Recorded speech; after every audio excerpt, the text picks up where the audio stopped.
Just seeing if people can see me and hear me.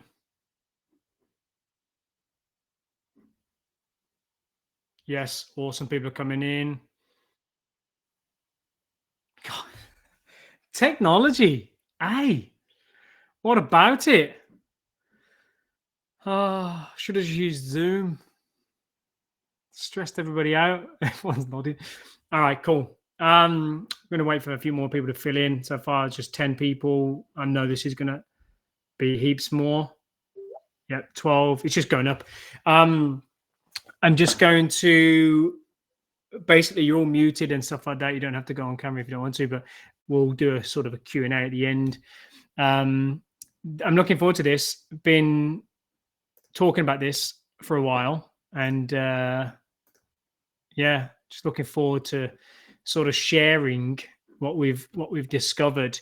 If you can all hear me all good, just give me some thumbs up, because I can hear myself, of course. It's coming out of my, yeah, cool. Got a thumbs up there. But today's, I'm not going to keep too long, maybe half an hour. So I appreciate you coming in. We've got 20 people already. Hey, Hazel. Hey, Carol, Christine, Claire, Donna, Fiona, Janet, Joanne, Julie White, Julie Williams, Julie Wood, Lexi, Nisha, Sharon Cookson, Sharon Martin, Sharon York, Susan Wyborn, Trish, V, and Wendy. Cool. So for those catching this live, we're going to get a little bonus for checking this live out, which you have to stay to the end to watch. We're talking here, as you can see, NHS protocols for combating stubborn menopausal belly fat. Now, if you go to NHS website, you will find this crappy thing on the left, right? This little exercise guide for people aged, it's absolute nonsense. What we're really looking at is studies coming out. And this is exciting, right? Because I'm going to talk to you about how to get, menopausal belly fat reduced, but there's a lot more to it than just reducing the belly fat. If you don't know who we are, we're the MWM Club, Master Menopause Club. We're both clinical nutritionists, masters in sports nutrition from the Institute of Performance Nutrition, IOPN, and we're personal trainers. And together we've got a combined experience of 28 years in the industry. We've coached one-to-one 3,000 women on a one-to-one basis, and had over, if you know, most of you do, 7-day challenges, which we've converted to a 5-day challenge, which is coming very soon. And this is who we are. This is what we do day in, day out. Now, I want to talk to you about how to ultimately the crux of dropping this belly fat. People will say calories in, calories out, get the calories down. Now, get a pen and paper. It's not as simple as that. It starts with stress, and this is what this study is about, right? If I flick back to this on the right side, exercise effect on insulin-dependent and non-insulin-dependent individuals, this is important. We have to understand why we are accumulating particular stores of belly fat around the midsection. Of course, number one is menopause changes the distribution of fat along the body, right? So let's say pre-menopause years, anywhere from sort of puberty to 40, 45, depending on when you started to enter into peri, you may have stored it sort of hips, bum, and that give you that sort of hourglass figure. Now, what happens is, as estrogen drops, testosterone drops as well, progesterone drops, what happens is you store it more like an androgenic, which is a male fat storage pattern. So you store it around the belly, and that is the visceral fat and the subcutaneous fat around the belly. So the visceral fat is generally the fat that's around the organs that give it sort of like not a beer belly, but like a more of a pot belly sort of look, not a flat look, right? And this is generally due to an inability to manage stress. It's not because you're all lazy buggers and you're eating too much. It's not because of that. I mean, sometimes it is, but a lot of the time it's due to your inability to handle stress. Now, when I say stress, I know what stress is. It comes in different forms. It comes in chemical, it comes in physical, it comes in biological. Now, what do you think when you think of stress? You can just type it in the comment section. I'm going to kind of read it out as I go along, because we have to define stress first to understand if we are doing a good job of reducing it or not, right? Stress, generally speaking, is a non-specific response of the body to any demand, right? Stress is essentially reflected by the rate of wear and tear caused by life. There is a saying in England, I'm sure it's, across Australia as well, that, like if you see somebody who looks a bit old for their age, you say, but he always had a tough paper round, and it's because the wear and tear caused by his life when he was, teeny bopper, when he was doing that, has made him or her age particularly fast, right? Now, stress is, as Hans Saley says, is a scientific compound which has suffered the mixed blessing of being too well known and too little understood. Everyone goes, oh yeah, well, it's just stress. But nobody that's talking about it a lot understands it properly. And a little caveat here, I've just put an asterisk there. Can you see? Stress is essentially reflected by the rate of wear and tear caused by life. Basically, if you lose body fat, and I want you to think of weight loss there, you are stimulating, just a little side note, a lot of the same pathways that are anti-aging, especially if you're incorporating exercise, which I'm going to talk about. So we've defined stress there. We've defined it, and we know that it is an issue that the ladies that we're coaching are not dealing with particularly well. And this sort of brings me, I've just skipped a bit too far ahead, to something called metabolic flexibility. So I've just got a little infographic here that I've created, a little hybrid. You can see it at the top, flexibility. I'm not going to go into the nuance, but I will go a bit deeper into it so you understand it. But basically, you can see sort of a hybrid. You've got gas and you've got the electric power there, which is really efficient. And then you've got inflexibility. You do not have one of the modes to use. The power is not really there for you. And that's basically, it just can't get into the muscles, right? This is what flexibility is. I'm going to talk about it because it's massively important and people aren't talking about this enough. When you hear coaches or nutritionists or whatever speak about calories solely, no, do the Cambridge diet, do the Fast 800 diet. They're just thinking solely about calories. It's not as simple as calories. Calories are king, and they are the one of the big drivers of fat loss, but they're not the only thing. And a lot of the time, people just focusing on calories miss the forest for the trees. And that's sort of what I wanted to talk about today, because a lot of you are counting calories, or you're doing things that you think are doing right, but you're just not moving. You're not shifting any weight, or you're not shifting any menopausal belly fat, and it's not your fault. So basically, what I want to talk about really is I want you to understand, by the end of this, I want you to understand what metabolic flexibility is, how you can combat it so you can start to lose your belly, lose from fat from other areas. And it's exciting because I don't think many of you, some of you would be doing it because you're our clients watching this, but I don't think many of you that aren't our clients are watching it and doing it, right? So this is cool. So let's kind of just dive a bit deeper quickly into metabolic flexibility, what it is, because here's the little spectrum here, right? We have metabolically flexible, we have metabolically inflexible. So have a look here if you can read this okay. We have chronic low-grade inflammation, insulin resistance, metabolic syndrome, type 2 diabetes. These are people that are metabolically inflexible. And there's special circumstances here. You can read here. The special circumstances are if you are of a healthy weight, but you cannot go half a day without eating a carb-containing meal. Maybe you feel shaky, lethargic. If you miss one, this indicates low metabolic flexibility, right? It's the same with people who do keto. I'm like, oh yeah, I get absolutely so knackered when I eat sweet potato or some oats. They've got poor metabolic flexibility.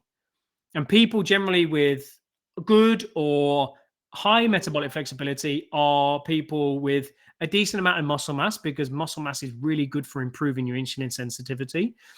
But also there are people that they can go for hours without a carbohydrate meal, and their energy stores can switch from burning fats, which is what metabolic flexibility is all about, to burning carbohydrates and so on, right? That's generally it in a nutshell. Now, a lot of the women that we speak to are always around this area, this metabolically inflexible. And sometimes it's not a case of they've got type 2 diabetes. Sometimes they're pre-diabetic.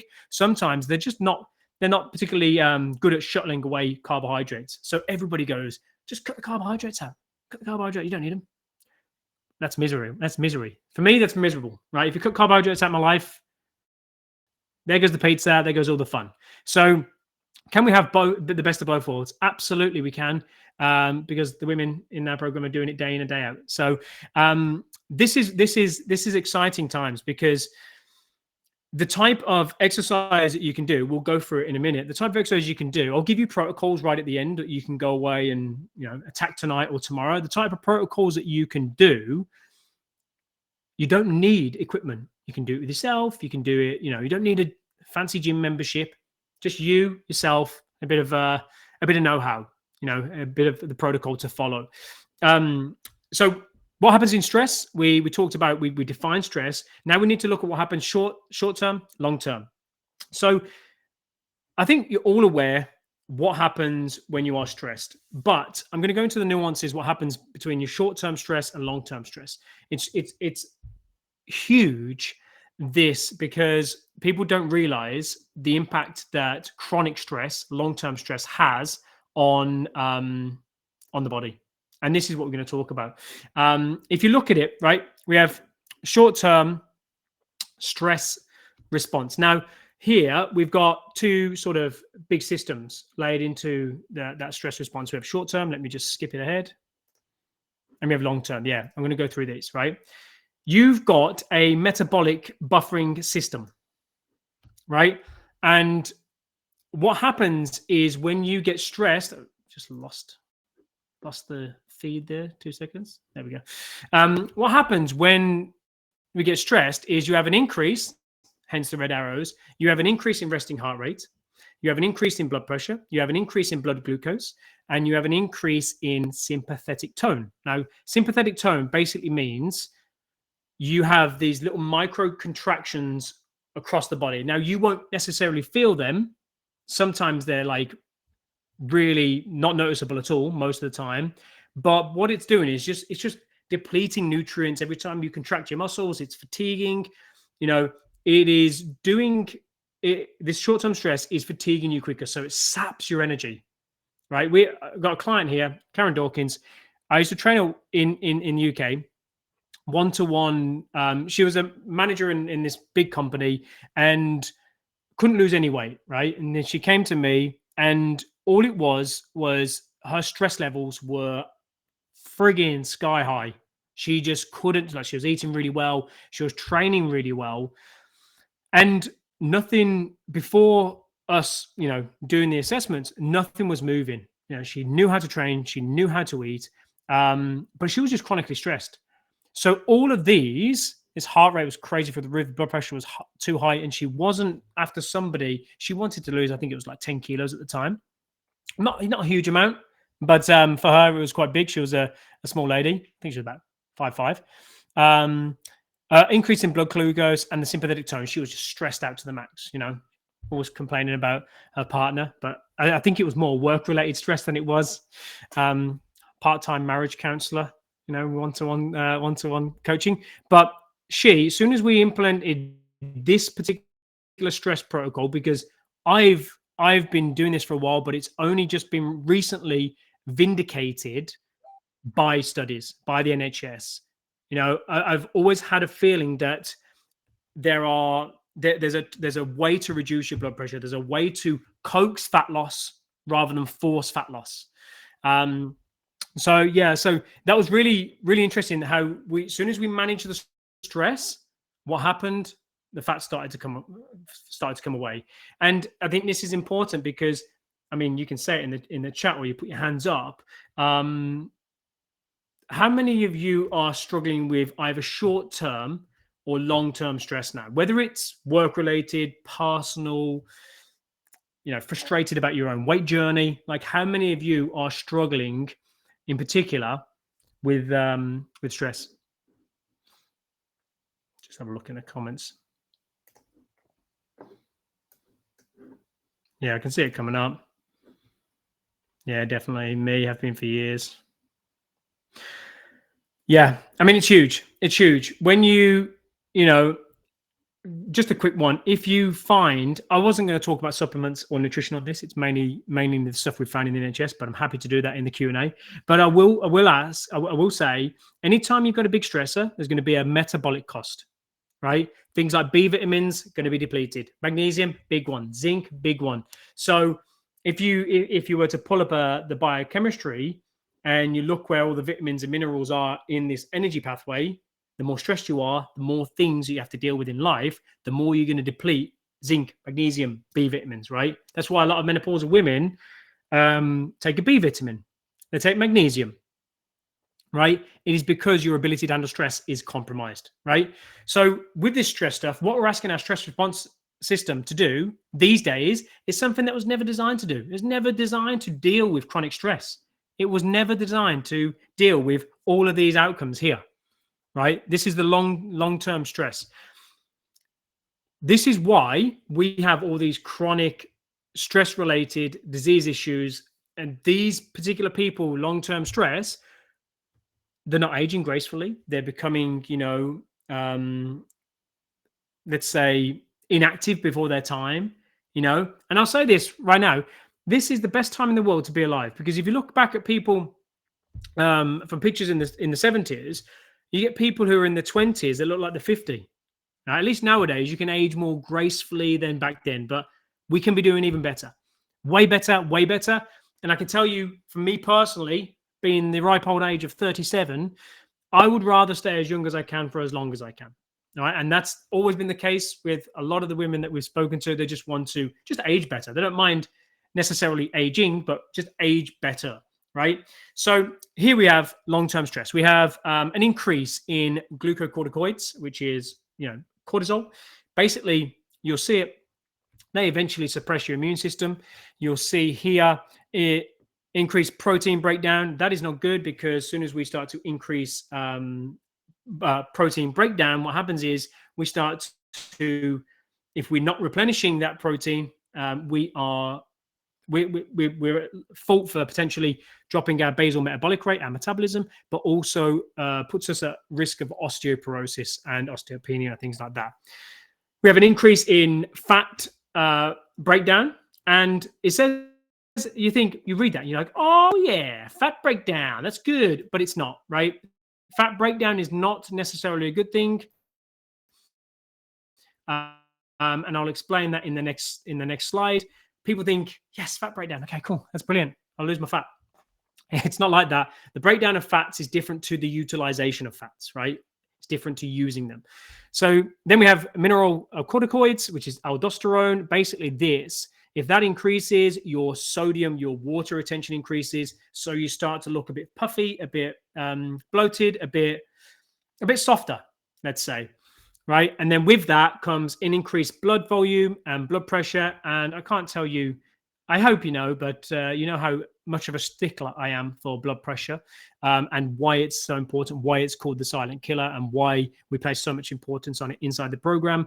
And I'll give you particular reference ranges I want you to aim for when looking at your blood pressure, looking at your blood glucose, because this is something we do inside the MYM Club. And I want you guys to have, the information that we have. There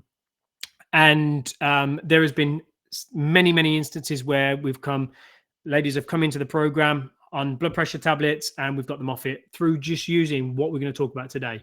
Carol, I see you. I know you want to ask a question. You want to ask a question? I'm not going to normally allow questions, but go on. I'll try and unmute you. Just this once. Can you unmute yourself? I don't know if you can. I don't know. Type it in the chat. Or if it's a bit longer, you can wait to the end. Because I'll do a Q&A at the end. I can't see where I can unmute you. It says it doesn't give me the thingy. So what I'll do is, okay, Carol, you got high blood pressure. Cool. So we'll talk about this in a second. Because this, the blood volume and blood pressure is a problem. It's not that the fact that the with that increased aldosterone, the increased sodium and water retention, not only do you feel softer and stuff like that, but it comes with a host of health issues. And blood pressure is, in a decreased immune system, decreased immune function is one of them. Obviously, I'm just always worried about blood pressure because you'll hear stories of people going, oh yeah, Sharon, she was like, I won't use someone's name. Dave, he just dropped dead at 50. No other stuff. Like, okay, potentially there was some blood pressure stuff that it just wasn't managed. This is really common, and I just think people should be very, very should be monitoring that, especially if you've got high blood pressure. I'm going to give you some protocols that you can do straight away to start to bring that down, and with your GP or with your coach and GP, you're going to be able to wean yourself off of those, right? But this long-term stress, and I've seen it here, there's been people, I've been struggling for years. I can see it in the chat, also been told it will kill me if I do nothing, which, I hate to be, the bearer of bad news, but it's, blood pressure is serious. I'm really, really saying that is in order of priority, that has to be number one. So yeah, we've defined stress both short and long term. So I hope you understand that. We're going to move now on to understanding a bit about why that fat breakdown. If I just go back a second, do you see here? It says fat breakdown. Sounds good, but it isn't. Because it isn't, right? This is what happens if you're overweight. It signifies here, this is a fat cell. Right. So what happens when you are overweight and you're trying to lose, fat tissue, you're trying to lose the belly, fat from everywhere. What happens is, as you see by this green arrow, if I just quickly go back one slide, this green arrow signifies fat breakdown, right? So what that means is fat can come out. This is a fat cell, by the way. Fat can come out of that cell. And then you're like, yeah, I'm going to get used, but you have an inability to use it because your metabolic flexibility is poor, right? So your body can't use that well, right? So what happens is those bit of fat that come out of that cell go into the blood. And then when you have a blood test, the blood lipids are elevated, right? Really, really dangerous. So what happens is the blood's like, oh, we've got loads of triglycerides coursing through wreaking havoc.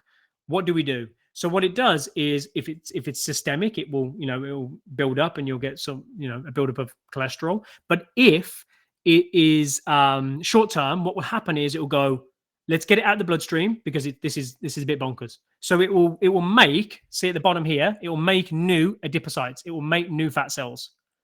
So this fat cell doesn't disappear, doesn't just go, see ya, I've got rid of my fat. It will create new ones because the fat can't get back into the old cell, right? So you just basically develop more fat cells, right? This is why I think chronic dieting is a huge issue for a lot of people, because we can develop more fat cells, but once we have, let's say we have 50,000, let's say we're 2 stone overweight, those 50,000 will never disappear, right? We just makes it, if you lose weight, the fat will disappear, but the fat cell will stay there.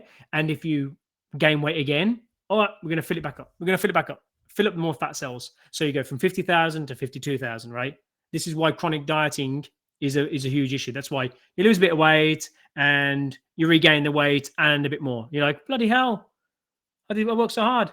So that's why it's not a good idea just to have fat mobilization. You need to be able to use the fat, and this type of exercise I'm going to tell you will help with that. So it moves us to understanding why an estimated of 85 to 90% of chronic diseases have stress-related factors. It's an estimated that 85% of chronic pain is associated with stress-related factors too. Now, how many people do you know with chronic fatigue syndrome, fibromyalgia, aches and pains in general? Right, it's probably 85% of the people you know, and it's because it's not their fault, but it's their inability to manage the stress 85% of the time. And this is huge, right? Because people, as we're saying, when you're trying to lose the belly, you're trying to lose weight, people are going, oh, oh, calories. They're important, but nutrient quality as important. How we do this inside the MYM Club? We identify the root causes of the stress. We prioritize. We change the strategy. Everybody is different, but the protocol I'm going to give you today is just a standard version of what will definitely move the needle in the right direction for you. Yeah. So we, in essence, that's our four-step plan for anyone who's chronically stressed. We regain physiological balance. We maintain physiological balance so that we can actually lose fat quite easy. So a little stress questionnaire to ask yourself if you're unsure if you're stressed. Do you get at least 7 hours of quality sleep a night? Ask yourself that question. You can put it in the comments if you want.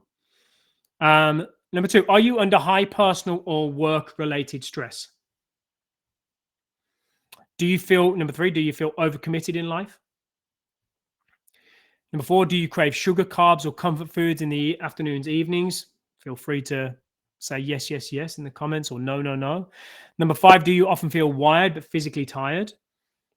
Do you have trouble falling asleep or staying asleep? That's number 6. Number 7 is, do you experience midday energy crashes? Number 8, do you often feel anxious or nervous? And number 9, are you moody, easily irritated, or feel snappy? Now, normally, the best person to ask is a partner for that one, or somebody close to you if you're single, because you'll be like, no, absolutely not. And the partner will be like watching this going, yeah, that is you. The big thing is, like, listen, sleep quality is huge. Yeah, you can answer that. I'm unconscious in bed for 9 hours. No. Do you wake up well rested? Are you getting slumps in the afternoon? Are you getting carbohydrate cravings in the afternoon or comfort cravings in the afternoon? Those are the type of things you need to be asking yourselves. Sleep is probably the biggest thing any of us can do. Getting more quality sleep, 7 to 9 hours of high quality sleep. It's probably more towards 8 to 10 during menopause.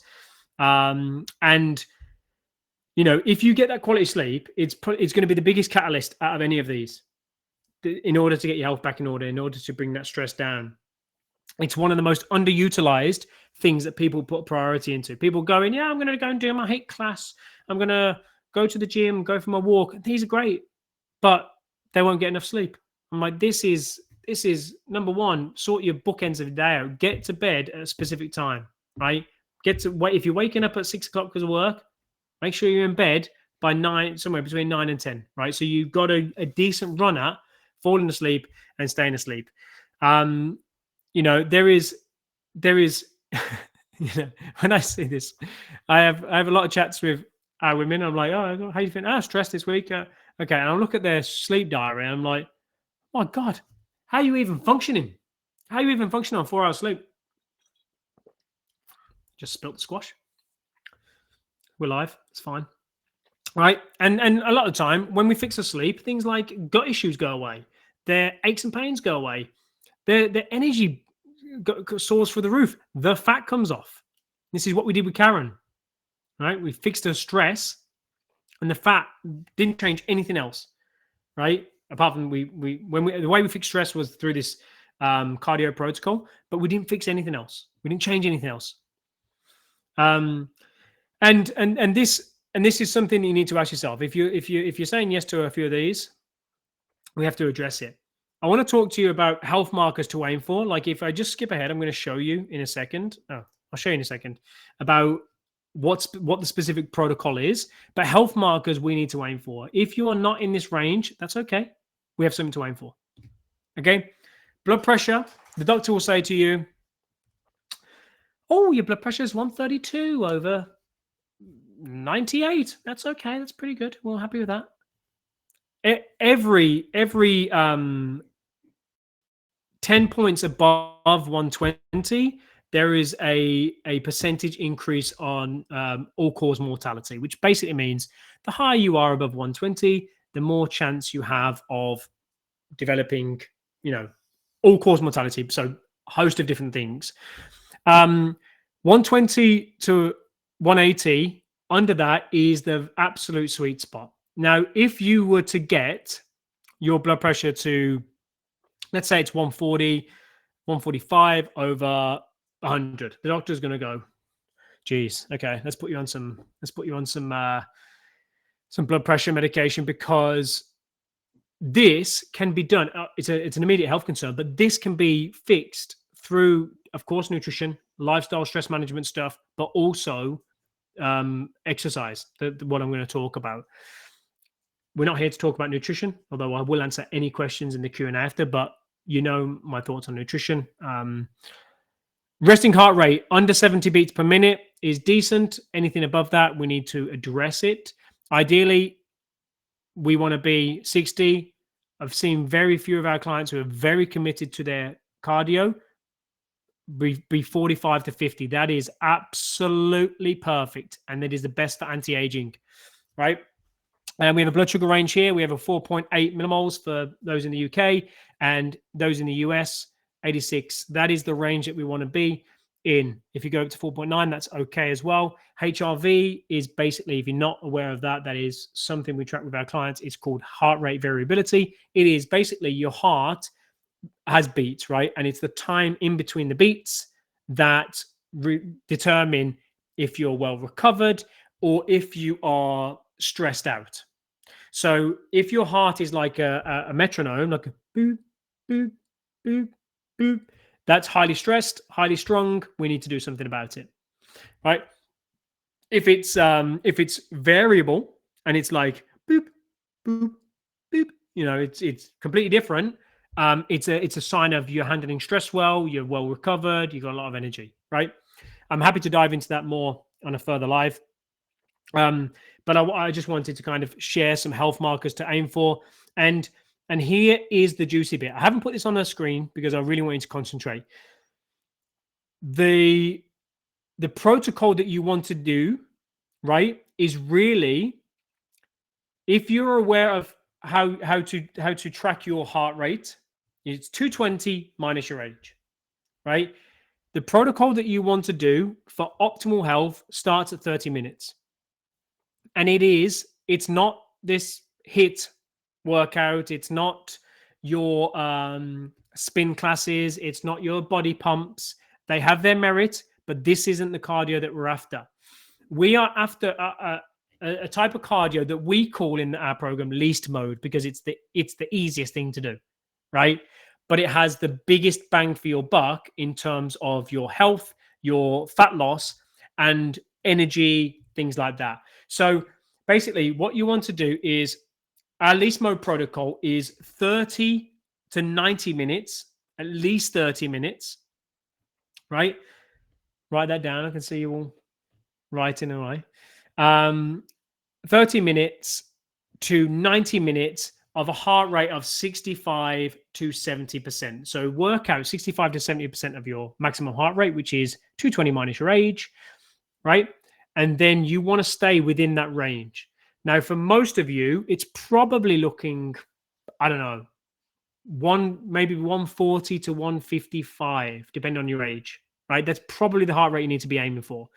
And you want to sustain, if you don't have a heart rate tracker like a Fitbit or whatever, that's okay. You want to try and sustain a pace, whether it's walking, whether it's bike, whether it's cardio, you want to sustain a pace that you can have a conversation, but you're slightly out of breath. So maybe you're like, yeah, Carol, I'm just actually, I'm going to go to the shop. You know what I mean? There's a few sentences to get out, and then you have to take a breath. That's generally the pace if you don't have a tracker. If you have a tracker, please track it on your heart rate, because that will be the big kicker. All right. The reason why this range is the most important, because everything you do in life is powered by ADP, right? Adenosine triphosphate, molecules in your body responsible for giving you energy from the cellular level. Everyone talks about the mitochondria. That is it. It gives everything you need to provide your body with fuel needed to create that ATP, right? So in this little block, this least mode block, you create more ATP as you exercise. You create more little power, like little units of power, like let's say the little batteries. And that type of fuel your body uses to determine, you know, I'm gonna apply it here. You know, just walking up and down stairs, it gets far more efficient. So there are generally sort of a few heart rate zones that people talk about. And that zone, people call it zone 2. We all say least mode. And it is the one that you spend 95% of your life in. 95% of your life is spent in zone 1 and zone 2. Right? You're watching this in zone 1. You're just chilling, you're watching Netflix, you're watching this. Zone 1, it's so low intensity. It's just you basically just existing on the sofa, eating your crisps, like I do most nights. Zone 2, that is the sexy spot. That is the least mode. And I've given you the protocol you need to do: 30 to 90 minutes, 65 to 70% of your heart rate.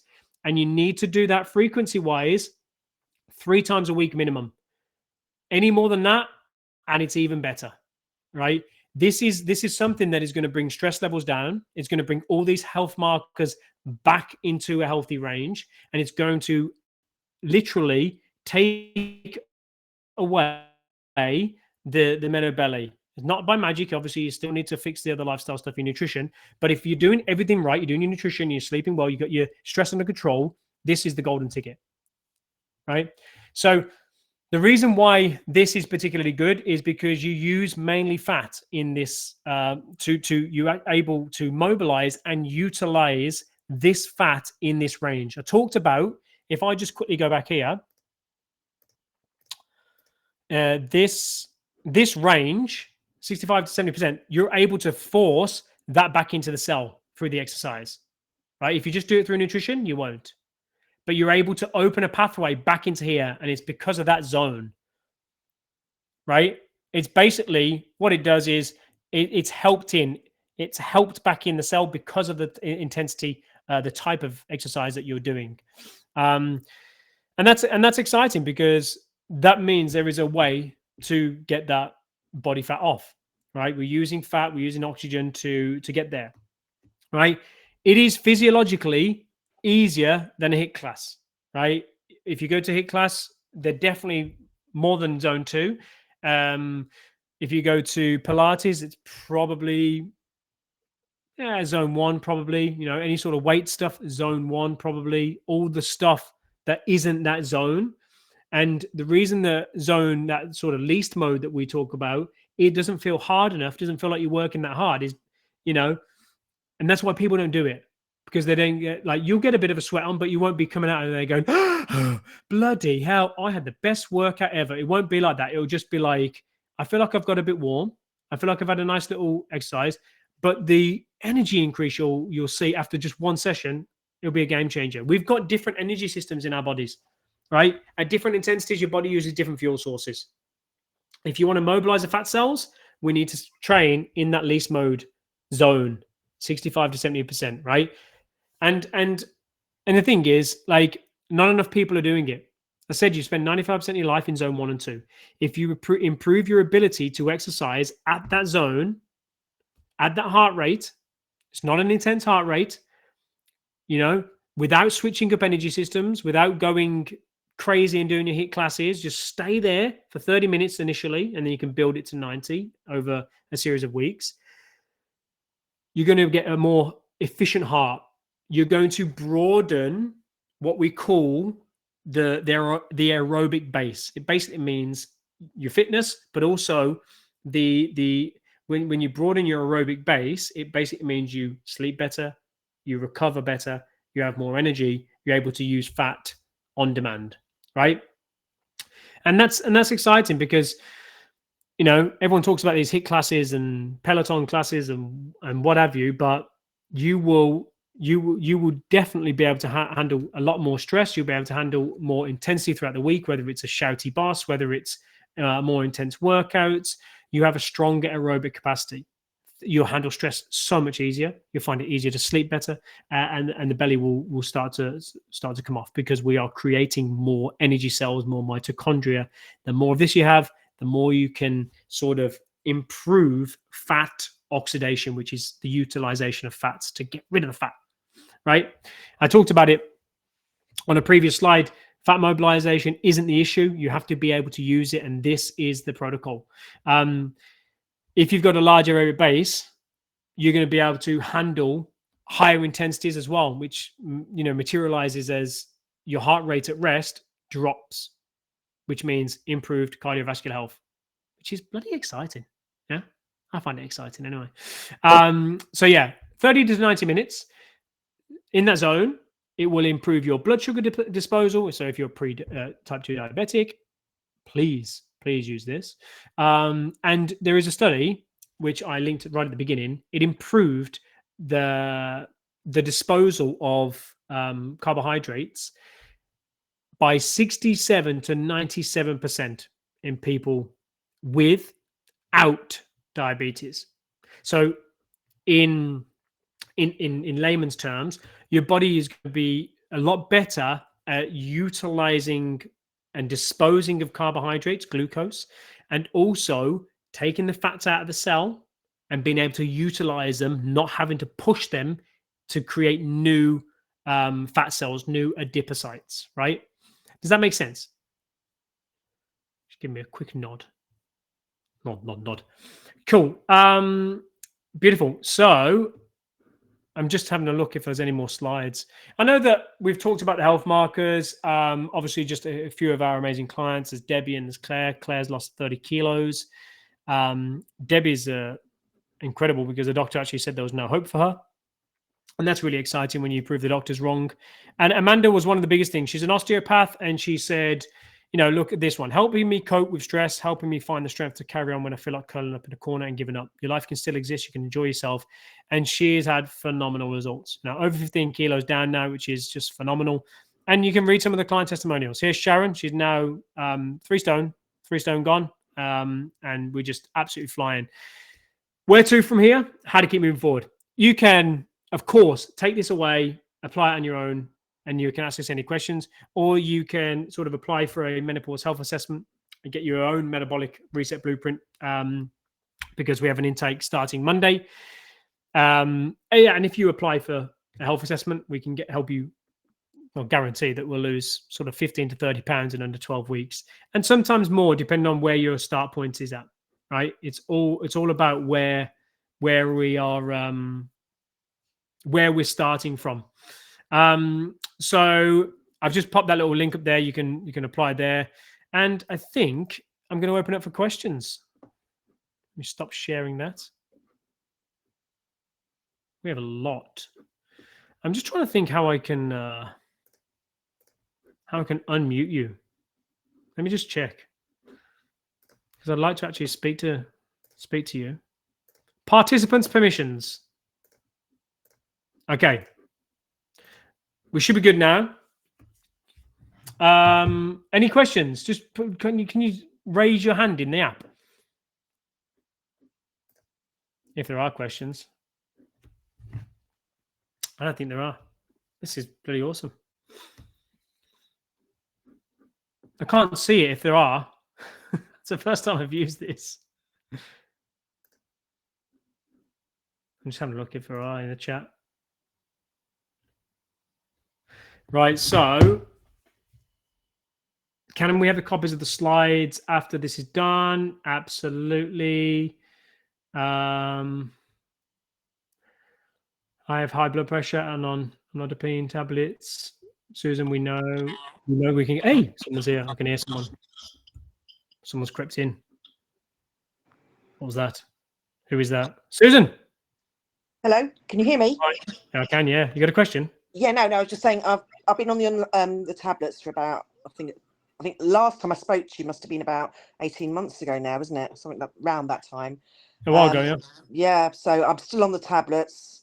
I'm a bit hit and miss at remembering to take them, so my blood pressure is sort of all up and down at the moment. But when you were talking about all the pointers for stress levels, I pretty much hit all of that. I mean, I don't think I'm snappy, but my husband, as you say, probably doesn't agree. He probably does think I am a bit snappy at sometimes. But yeah, I'm definitely stressed to the max.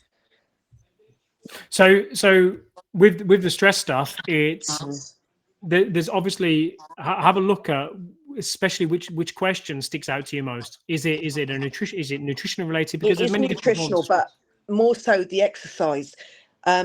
Because I put more weight on, it's put more stress on my knees and back, and I'm finding the movements. I'm sort of, if I'm sitting down for any length of time at work, for example, when I get up, my legs feel like they don't actually want to work. So it's getting quite frightening for me. I feel like I've aged about 15 years in less than a year, and that's mainly because of the weight I'm putting on my joints and my back. Yeah. So I think we know about the metabolic impact of extra weight, but people don't talk about the level of low grade inflammation from that extra weight, right? That has that impact on the knees. And from an exercise point of view, I can say 1000% you'll benefit from that least mode. Like if you prioritize, it doesn't have to be like, I know there's a few watching this. There's a couple that I get to jump on the bike because they've got a bike handy, and that's my favorite way of doing it. But you don't have to be doing a bike. You can be walking at an intensity that is 65 to 70%. I had toyed with the idea of going on Amazon Prime this week and buying myself a little fold away treadmill, because even if I can't get out of the house, at least I can get something, a little bit of walking in without having to go, too far afield. I just feel sometimes I feel like, time management is it's escaping me a little bit in terms of, how I prioritize things in my life at the moment. And it's probably adding to the stress as well. Everything just seems to be sort of like running away with itself, and I never seem to be able to catch up in terms of things around the house, things outside with, friends and family, having to prioritize, things that I need to get done at home or even at work. So I think everything feels like it's a little bit overwhelming at the times. I thought, if I got myself that, at least then I've got a little bit of control. I can say in the evening, I'm going to do, try and get some exercise in, even if it's just like at strolling levels that's comfortable to me, and then build on that. That was my idea anyway. I don't know what you think about that. Absolutely. I think that people, whenever they're trying to manage stress, or whenever they're trying to introduce something, whether it's weight loss, or they try and move too many things at once. Yeah. And they're going to go, I'm going to hit my steps, I'm going to sort my nutrition out, I'm going to, do my exercise. And I think that just start steady, because you seem as if time management is the big issue. Yeah, I just feel like I can't cram enough hours into the day to get everything that I want to do done. And so I think maybe I need to sort of like whittle it down a little bit and just have a skeleton list of things that are important to me, and make sure I stick to those. I agree. Think about, prioritize the things that are most important, that are going to move the needle in the right direction with your weight. So that could be, it could be your NEAT, it could be your cardio, because that is more of a marker of health. It will help with the fat loss as well. And it could be nutrition. So nutrition, NEAT, and your exercise. Yeah. And obviously if there's sleep's crap and you're having too much screen time, which I remember there's quite a bit of screen time that you do. I think, if I remember correctly. Yeah, my screen time is a bit erratic. I mean, sometimes I'm quite good, and I won't. If I don't actually have my phone on me, I'm fine. I don't even think about it. But if I've got it next to me, or I'm at work, sometimes it just sort of like distracts you a little bit. But then I'm using a lot of screens at work as well, so it doesn't really help. It's fatiguing. And not just the blue light aspect coming through the screen. Like we're all watching this now. I guarantee, well, I would assume that the lights, the sun's gone down, unless you're in Australia coming up. But like, we shouldn't be exposing ourselves too much to the blue light that is emitted, because it suppresses our melatonin, and then it impacts our sleep, especially if you're susceptible. I'm not particularly susceptible. I'll be able to close this down and just nod off. But like, if it's like Viola, she'll be like this for the next 2 hours.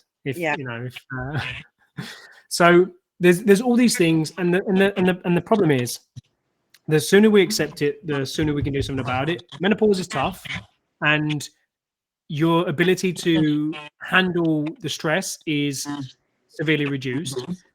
We've sort of lost that shield of estrogen, progesterone dropping down, but there are things that we can do to combat it. Right? We're not gonna change your biology. You're going through, depending on what phase you ladies are at. Like, you might be perimenopausal, you might be postmenopausal. It's going through a transition. If you have the tools to equip yourself, You're gonna feel fantastic. So yeah, is there any other questions? No. You know, Okay, the thing on Monday for the 1-to-1, will you put out a link for that? So yeah, I think I did put it up. Oh no, I've got to display it. Yeah, I've got to display it here. There it is. This is the first time using this software. We're live. Come on. So that you can click on. There's a few spots there. Is there any other questions? I'm going to quickly turn the light on because I seem to be living in a cave. Is there any other questions?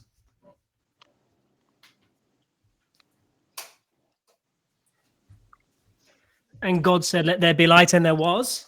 I was going to ask about fasting, about the intermittent fasting, because apparently it's supposed to be good for metabolic switching, which helps with the fat cells. Apparently, I'm not too clear about it, but there's a lot of talk about it.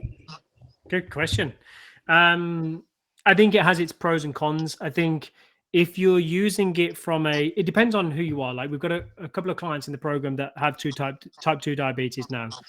Is it a suitable solution for them? Or if you're pre-diabetic, no. Because they've got, like, if we go back to that slide, they've got an inability to switch fuel sources. They have metabolic inflexibility. So they can't just go, if they're fasting, for example, there's no food coming in, they can't go, I'm going to use some of these fat stores and, and I'll be fine. I'll be able to stabilize my blood sugar. They'll be like, fuck, I'm having a hypo, and they'll go hypoglycemic, and then, they'll have to eat something. So I would say if you can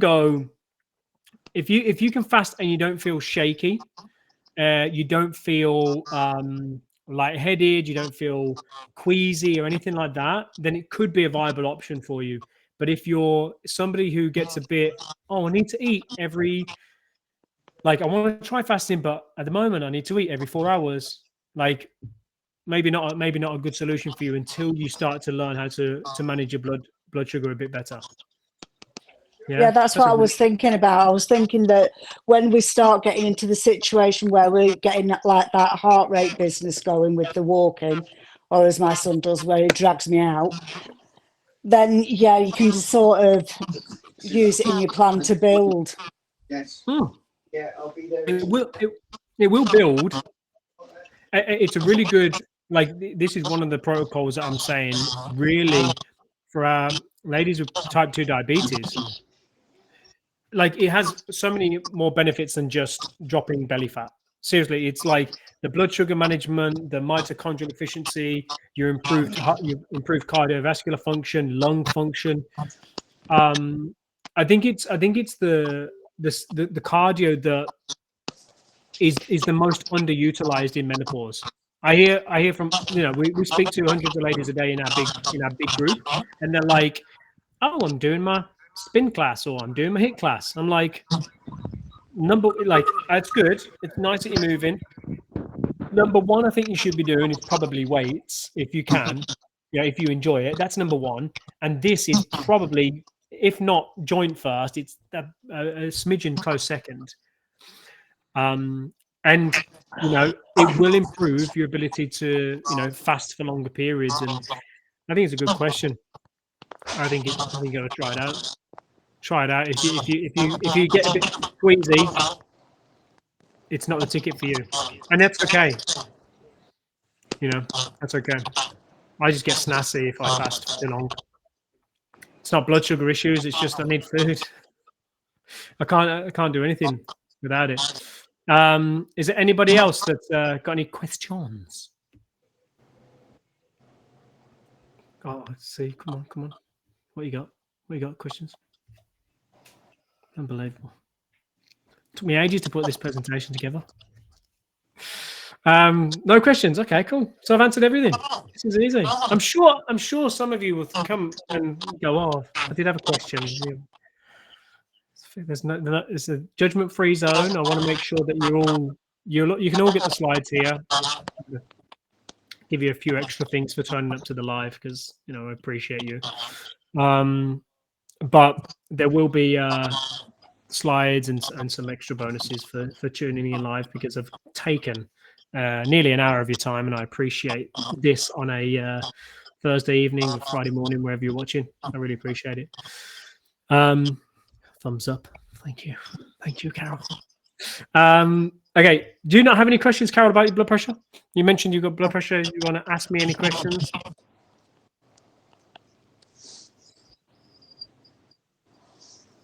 You're laughing. So you can laugh as well. I think the thing with blood pressure is, I'm not too sure about your situation with the blood pressure, but I definitely know, it doesn't matter how long you've been on it, doesn't matter if it's been months, years, I definitely know you can get it down with exercise. Of course, the lifestyle stuff is important too. If your exercise could be perfect, you could be eating really well, but if your sleep is crap, the stress is going to be naff. The stress is going to be low, right? So you don't have to speak. It's all right. I just want to help.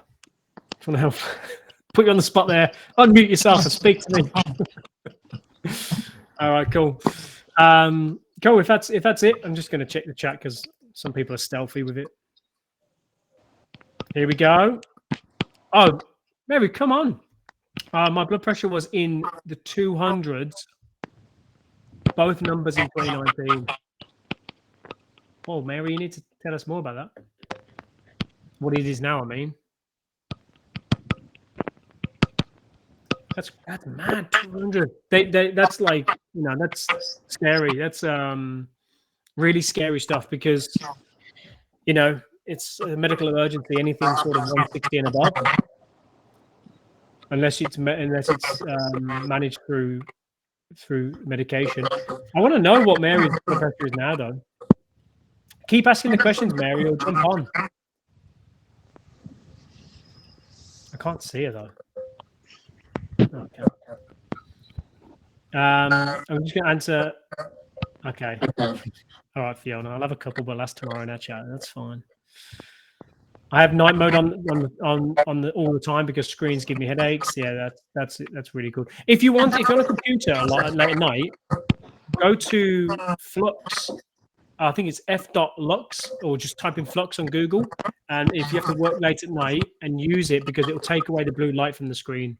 Really important if you're working late at night, or you're working past dark, right? If you're working after sunset, or you're watching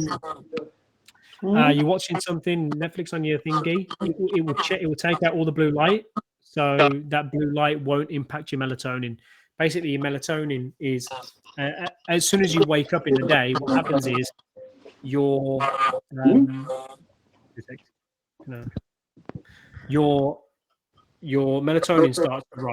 starts to rise, and the peak in melatonin, that's when you start to get you start to get the really heavy eyelids, and you have to do the old Mr. Bean matchstick to keep yourself awake. That is when melatonin is like, you're ready, get to bed. Now, if you are watching screens like this is like black pool illuminations in here, like it's suppressing my melatonin. So like it just sort of delays the time I'm probably going to get to fall asleep, especially if you're really sensitive to it. So I know there's a couple of people on here. Janet, I'm thinking about you when I'm thinking about blue light and stuff like that. But this, yeah, it's key. And also Sharon, with you, Sharon York, you're I think you're on here still, but with your job now on the computer, you're going to have a bit more blue light exposure, especially if you're working after dark. Yeah, cool. All right, I'm just having a look. One more look at the questions. Just a suggestion. Yes, that is right. Who's muted at the moment? I'm user. Yeah, there's feedback. That's all right. Don't apologize. Don't apologize, Mary. It's all right. She can't unmute. It's okay, Mary. No worries. Yeah, we'll chat tomorrow, Fiona, in our coaching call. That's not a problem. I'm going to ask about fasting to help with fat metabolism. I think you've asked that. I've already answered that. Cool. Any more questions?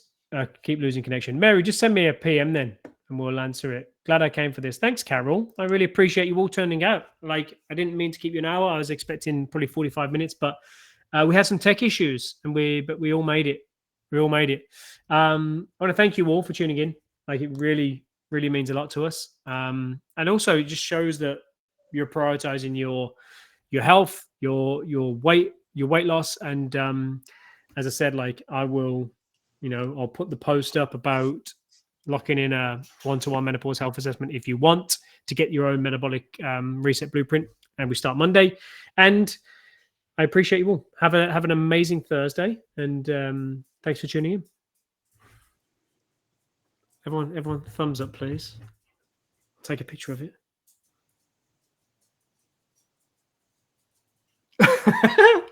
All right, cool. Thanks so much.